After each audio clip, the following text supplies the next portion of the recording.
Hey, how's it going, everyone? Thank you for joining me on another episode of the Music Reviewer Podcast. My name's Josh, and today I'm doing an album review for you guys. It is going to be episode 28. The album I'm going to be covering today is going to be Down in the Weeds, Where the World Once Was, by Bright Eyes. And yeah, I kind of put off this review. Not sure why. I think maybe the runtime intimidated me slightly. But I finally got around to it, and I'm glad I'm reviewing it, and hopefully some of you are too. But nonetheless, I appreciate you for tuning in today. Before we get started, I just wanted to let everyone know that there is a review of the Black Bear album, Everything Means Nothing. If you have not checked that one out and you're interested in the album, go ahead and check out the album, but also listen to the review if you have some time. Check out my thoughts. It's probably going to be... it's kind of an anomaly for this channel with the kind of review I gave it. But nonetheless, let's go ahead and get started on this Bright Eyes review. So, like I said earlier, I'm just going to go and be covering today Down in the Woods, Where the World Once Was, by Bright Eyes.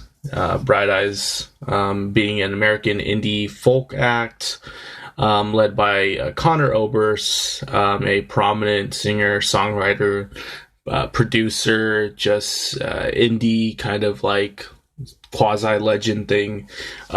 He's kind of like the face of the band, but for some reason, I don't really know. I just was almost on the fence of not covering this. I've never been much of an avid Bright Eyes listener. I've definitely been aware of the band since I was probably in middle school.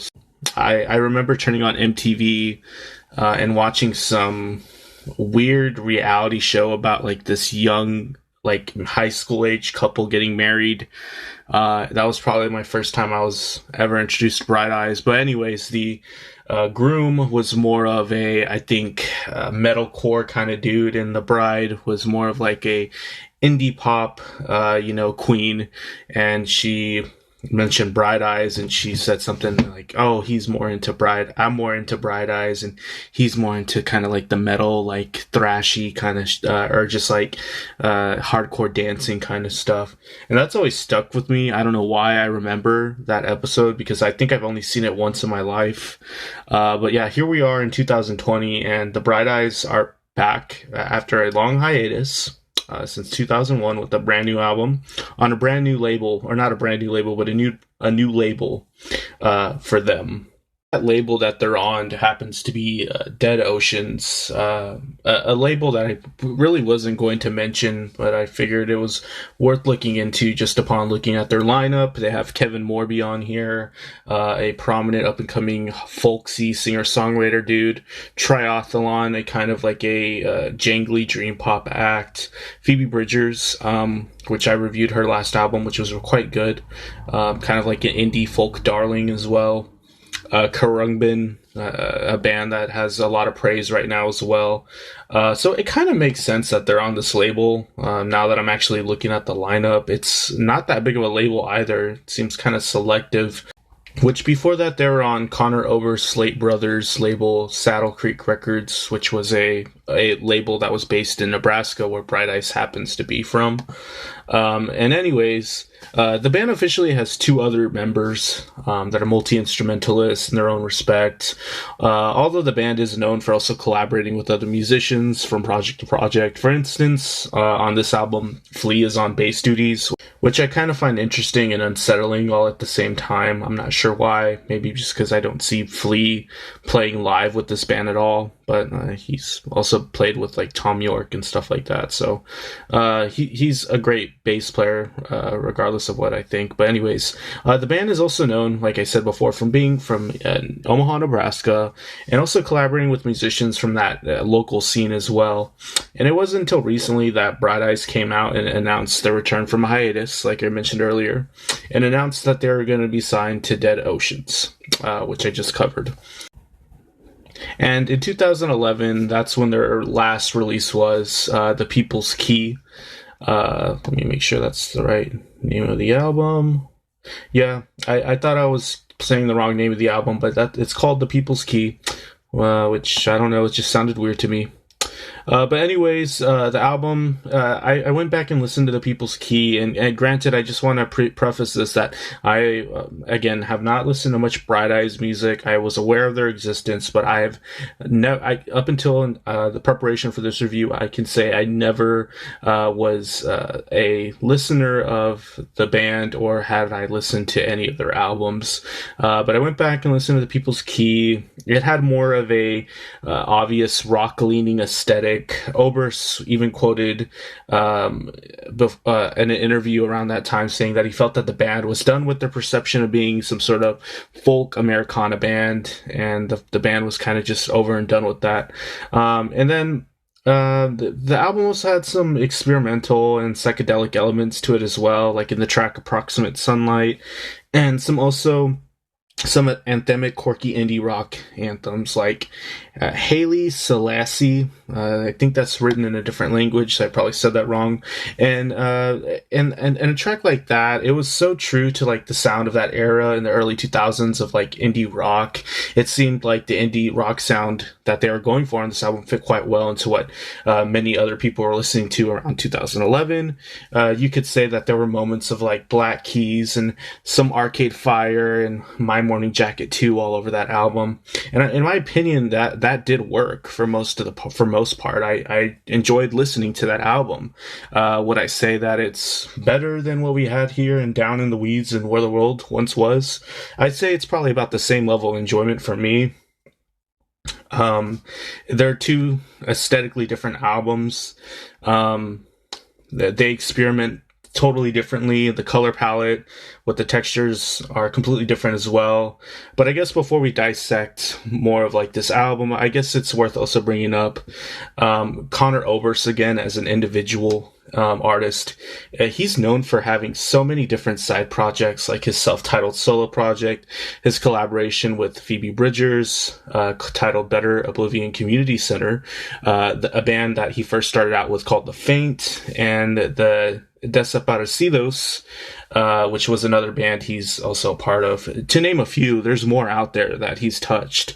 And the man just never stops working on something new or different when it comes to his musical projects.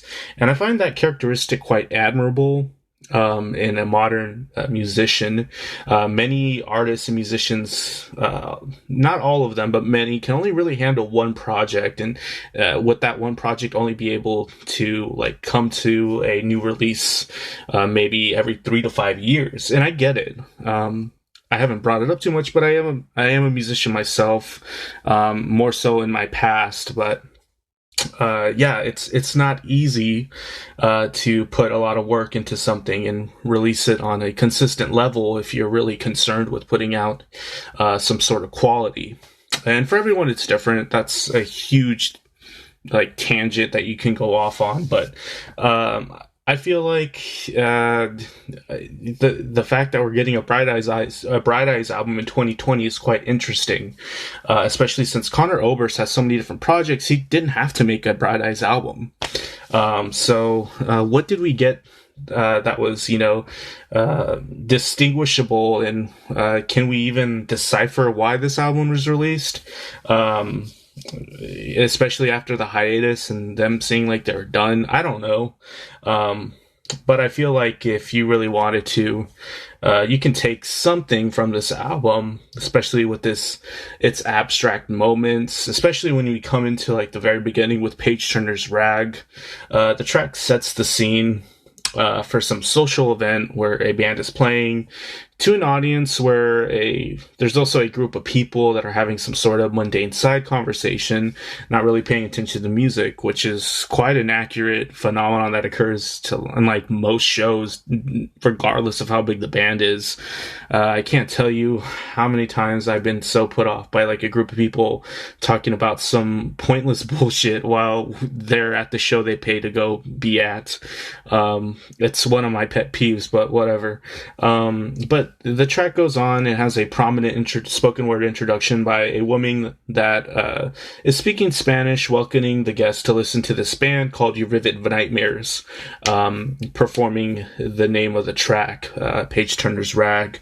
And it's a cool intro. It goes into like this ragtime kind of like big band and swing kind of instrumental that later just gets a little, it mixes with those side conversations. And I haven't really heard anything like that to start an album in a while, and I thought that was that was a good introduction to this album. And then we get into like the meat and potatoes on the next track of what the actual music that's being presented on Dance and Sing. And Dance and Sing was a highlight for me. I thought it had a laid back mood to the track with a lax drum track and some jingly instrumentation with reverby guitars and sparkly pianos. And Oberst's voice does stick out with a lot of character and like angst and shakiness in his voice. And I think that's something that's really distinguishable and kind of special about him in general. And it adds character to the track. I dig the slide guitar, pedal steel, whatever you want to call it, embellishments that are lush and bright, and there's some lovely and lush string passages that are thrown in and out, and there's a rustic nature to this that I appreciate. It kind of keeps its folk-like charm even with all the production and glamour. It's not a bad a real intro track, even though technically this is the second one. The next track, Just in the World, didn't quite stick out to me too much. There's that same rustic charm here as well.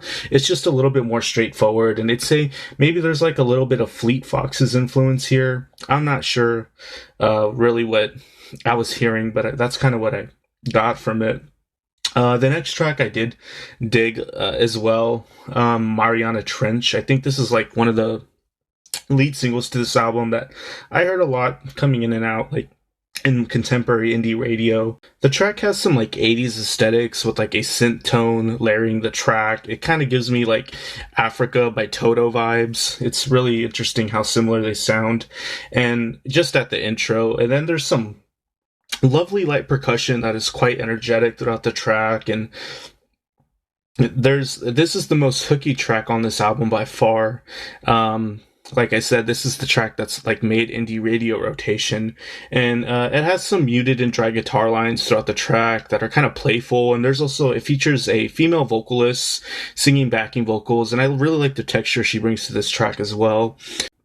I'd say one of my issues is that the bridge sounds a little put together and clunky. It has like the sporadic horn passages that all of a sudden are thrown in with too much prominence. But overall, I did dig the track. The next highlight was the one right after that, the track called One and Done. There's some trippy percussion effects with like some light piano thrown on top on here. I dig the psychedelic vocal thing that Oberst is doing as well. There's a dark nature to this track. It's not bad, and it feels haunting too. And then we kind of get like the first glimpse of like what Flea is doing on here, which I still think that's kind of crazy that Flea played bass on this album. There's some obvious tropes that he brings to like Red Hot Chili Peppers that fit the track surprisingly well for it not being this track not really being like a funk or kind of like alternative rock kind of like thing. But the track also features some lush string instrumentation that zooms in and out. It's my favorite track thus far. There's some loud string and brass parts that become a little distorted when they reach climax. I don't know if that's like a mastering or compression thing. It's a little distracting, but overall I like the fact that the track seems a little bit, thought out and arranged compositionally, especially when those string passages come in. They're really nice. And then the track after that, Pan and Broom, wasn't really didn't really stick out to me too much either. It is an interesting track. It features like some new wave Peter Hook bass lines thrown in and out. The track can just feel a little anticlimactic though. It's not bad. The next track after that, Stairwell Song, kind of the same thing. Didn't really speak out to me too much, but I did notice that Oberst is really just kind of like the shining star on this album. He brings kind of like an angsty outlaw country or even Texas country mood to this with like his vocal delivery and candid lyricism. And then there's also some sparkly audible harp on this track that I enjoyed as well, but it didn't stick out to me too much. And then we get a track after that titled Persona Non Grata, which is the other, I think, lead single to this that I've heard a lot on radio as well. I have mixed feelings on this track. Overall, I think it's good. Overall, I like the dramatic effect with like the piano track and how Connor Oberst's vocals mesh together. It's a nice moment when all that comes together in the beginning. I like the angstiness and shakiness in the vocals as well. Again, he gives the track a lot of character. But something that just throws off this track a lot to me is the fact that there's a bagpipe passage in the track. To me, it's just mixed too high or loud, and it just kills the mood of the track, and it kills like any effect and mystery that we've had in this track, up until that point. And I even saw a live performance where they played this in like some studio, and they left out the bagpipes. I don't know if that was a logistical thing, but there was a horn section playing that melody. I don't know if it was because the bagpipes just make the track sound not as good. But it's just something that stuck out to me in this track. But overall, the track, I like the richness of like the stripped down instrumentation for most of it. It's commercially successful for them, but I just have the mixed feelings because of, I know bagpipes aren't supposed to sound pretty, but it was just very, ear killing on how they're mixed in that. Tilt a Whirl is the next track that didn't really give me too much presence or didn't stick out to me too much. It just seemed a little filler and straightforward.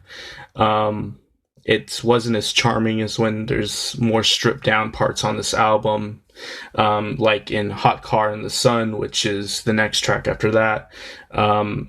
There's a stripped down introduction with vocal and piano, some bright electronic embellishments thrown in and out. And with the stripped down nature on this track, I find it a little bit more charming than the previous track, like I was saying, Tilt a Whirl. There's some nice dynamic contrast in that piano where you really hear those accents. They're quite audible. I like the effect that's created by like the pedal steel that soars over everything, and also the swells on the track that are rich and sound almost like waves crashing in and out of like a shoreline. Towards the end, the track can feel a little abstract, but it's not a big deal. The next track after that, I think, is probably a buzzy track, Forced Convalescence. I was kind of torn on this too. I enjoyed most of this track. It has like an upbeat piano with a bouncy accompanying bass line with like a bright piano track. But the track later just becomes a little busy with like this dramatic instrumental interlude that felt a little claustrophobic. But it creates a lot of tension, and later the track does release that. But I'd say that really claustrophobic sounding part wasn't too flattering to me. To Death's Heart is another highlight after that. It has an ambient intro with like a pulsing chord that's struck on a piano over and over. Some quirky effects thrown in and out all over this as well. There's like a piano ballad kind of nature, like maybe a slight Elton John kind of influence. I love the backing vocals by the female vocalist as well, providing those harmonies. And the track also has this interesting quirky guitar solo that's thrown in and out, that later comes back in the track. That is a little bit with like more of an expanded idea. It gives the track an interesting color as well. The bridge build-up thing becomes up-tempo, and it just seems abrupt. So, like, in the middle of the track, there's, like, this abrupt bridge idea thing that just kind of is a little, just abrupt, I'd say. The next track after that, Calais to Dover. I'd say this track has like a bit of a dream pop aesthetic. There's some cliche elements in here with like a dramatic guitar solo and some more normalized, quote unquote, normalized songwriting norms. There's some forced dramatic emotional moments in the vocals towards the end that to me aren't quite of a sell. I'd say it's probably one of the points on the album where Conor Oberst quite doesn't pull off like a performance as well as like on another track. And then we have one of the best songs on the album to end the track, I thought, was Comet Song. which is more of like a singer-songwriter ballad kind of piano thing with like some more Elton John influence, some rich electric guitar that accompanies Oberst, and some strings that sound pretty and lush. The piano that's used on here is bright and colorful as well. And for some reason, I start to pay attention to the bass again here, and I suddenly becomes audible, and then I'm just reminded, oh, Flea's playing on here again. So I guess that's kind of the whole Flea thing in a nutshell. I noticed it in the beginning, and then in the end, I'm like, oh yeah, he's on here again. I like the richness of this trumpet that's put on here as well. There's some charming piano embellishments thrown in and out of the track. The track overall ends for like some very grandiose moments at the end, and it goes into like after that, a trippy montage of random conversations, kind of like what we were having at the beginning of the album. And I guess it's maybe like trying to point out that maybe this whole album is like a dream concept, or whatever you can take from that. I don't know. Overall, I thought this was an enjoyable album. There's some really nice highlights on here, and I feel like this album in general could maybe be seen more as a true Bright Eyes kind of album and sound compared to maybe the last project.